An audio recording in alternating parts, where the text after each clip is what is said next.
Il est temps pour nous de parler conso avec Thomas Laurenceau. Bonjour Thomas, ça va bien? Bonjour, oui, ça va, oui. On va parler de chèque énergie. Oui. Donc 4 millions de Français vont recevoir ce chèque énergie et dans la région, 166 000 personnes.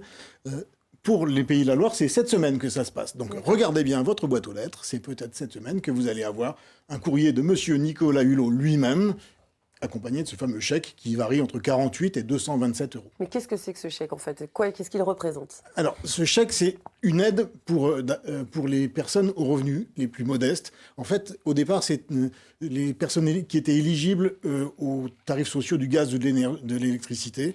Donc, ça a été remplacé. Ces tarifs sociaux n'existent plus et maintenant, on reçoit un chèque. Ça dépend des revenus, donc il ne faut pas gagner beaucoup.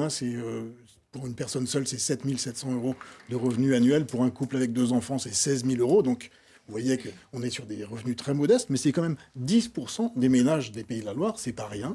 Et donc, les gens vont recevoir ce chèque. Si vous pouvez vérifier il existe un site internet pour vérifier si vous êtes éligible. Normalement, vous le recevez automatiquement. Le site s'appelle chèqueenergie.gouv.fr. Vous pouvez aller vérifier.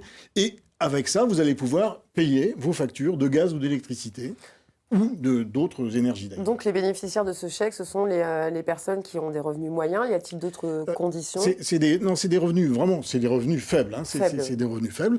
Et donc c'est une aide pour payer ces factures de gaz ou d'électricité. Alors c'est un petit peu compliqué. Pour le gaz et l'électricité, vous pouvez soit inscrire votre chèque sur le site internet, ce fameux site chèqueenergie.gouv.fr. Vous pouvez aussi envoyer à votre fournisseur d'énergie et il va le déduire de votre prochaine facture. Ensuite, l'intérêt, c'est que si vous êtes aussi chauffé au fioul, au bois ou au GPL, avant, vous n'aviez pas les tarifs sociaux. Là, vous allez pouvoir l'utiliser et le donner directement à votre marchand de Donc fioul. c'est un chèque avec lequel on peut payer donc, le gaz, l'électricité. On peut payer tous les moyens de chauffage possibles et imaginables ou l'électricité. Par exemple, si on est dans un immeuble collectif avec des charges qui sont noyées, on ne peut pas payer le chauffage, mais alors on va pouvoir payer l'électricité avec. Donc malheureusement, on ne paye qu'une partie puisque le chèque, il fait 150 euros en moyenne. On peut aussi, en principe, en théorie, on peut aussi l'utiliser pour faire des travaux d'économie d'énergie, mais ça, c'est un petit peu symbolique parce que franchement, 150 euros pour faire des travaux d'économie d'énergie, c'est pas énorme. On dit qu'on peut le garder 2 ou 3 ans, accumuler 2 ou 3 chèques pour payer quelque chose. Mais là encore, franchement, si vous gagnez 10 000 euros par an, vous n'avez peut-être pas forcément envie d'aller mettre l'argent de côté. Et vous l'utilisez pour payer une partie de votre facture d'énergie. Là, on a compris, on va recevoir un chèque dans notre boîte aux lettres qui est directement, en tout cas, alloué, applicable aux sources d'énergie. Mais pourquoi ne pas faire tout simplement un chèque simple ou un virement bancaire? Ben oui, c'est vrai que ça aurait été beaucoup plus simple.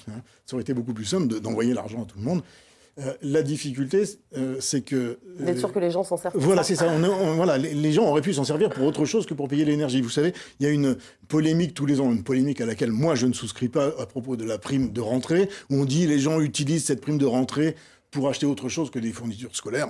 C'est peut-être parce qu'ils ont d'autres besoins. Bon, en tout cas, avec ça, on évite cette polémique-là. C'est sûr que vous l'utilisez pour payer votre énergie. Ouais. On aurait pu faire aussi beaucoup plus simple. C'était maintenir les tarifs sociaux du gaz et de l'électricité. Ça, pour le coup, c'était encore plus simple. Malheureusement, il y avait certaines personnes qui n'étaient pas éligibles. Les gens qui se chauffaient au fioul n'avaient pas de tarifs sociaux. Alors là, au moins, tout le monde, toutes les personnes à faible revenu auront une aide pour payer leur chauffage. Enfin, c'est un petit peu comme les tickets resto. Enfin, la plupart des gens qui ont des tickets resto, les cartes qui permettent, on les utilise pas forcément le midi, mais parfois on fait des courses avec aussi. Et donc c'est bon.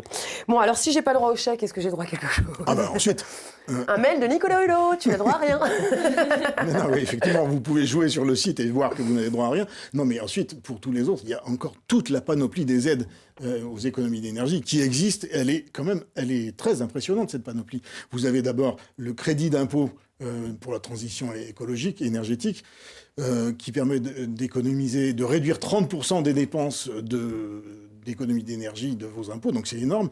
Alors il faut faire attention, ce crédit d'impôt a fait les beaux jours des marchands de fenêtres et de double vitrage. Cette année, c'est fini, on ne peut plus changer ses fenêtres avec ça, mais on peut encore payer des gros travaux type isolation ou changement de chaudière. Donc vous avez ça, vous avez aussi le prêt à taux zéro qui permet, mais là c'est pareil, c'est un peu compliqué à mettre en œuvre parce que il faut faire un bouquet de travaux, c'est-à-dire il faut faire plusieurs travaux, faire de l'isolation et changer sa chaudière. Oui, tout ça c'est assez compliqué. Mais alors justement, on fait comment pour s'y retrouver? Vous avez des aides de la région aussi qui sont accordées sous conditions de ressources, mais à des personnes qui ont des ressources plus élevées que pour le chèque énergie. Vous avez aussi des primes énergie qui sont accordées par votre grande surface ou bien par votre marchand de bricolage. Donc c'est effectivement d'une complexité hallucinante. Alors on fait comment pour se retrouver dans cette complexité? On se gratte la tête. C'est compliqué. Mais vous voulez le gratter pour nous, au préalable? Non, oui, je la suis bien grattée parce que c'est extrêmement compliqué. Et c'est dommage parce qu'il y a des gens qui passent à côté des aides auxquelles ils ont droit. Et puis il y a d'autres gens qui se font avoir parce que cette extrême complexité a généré un marché avec des margoulins qui vous font miroiter des tas de choses, des économies d'énergie, des économies d'impôts, et qui vous financent des travaux à prix d'or qui ne servent à rien, parfois qui ne marchent pas. Donc il y a des gens qui vraiment ont perdu 30 40 000 euros pour des pompes à chaleur qui ne servent à rien. Ah oui, quand même. Donc il faut faire attention. En plus, ils se retrouvent surendettés à cause de ça. Donc 2 conseils, simplement. Le premier, ne jamais répondre aux sollicitations des gens qui vous appellent par téléphone en vous disant « je vais vous faire gagner plein d'argent ». Ça n'existe pas. Ça n'existe pas. Première chose. Deuxième chose, allez prendre conseil avant de commencer quoi que ce soit, parce qu'il y a des choses, si vous ne suivez pas la bonne procédure, vous n'aurez plus droit aux aides. Là, il existe un service public gratuit d'information qui s'appelle le centre Rénovation Info Service.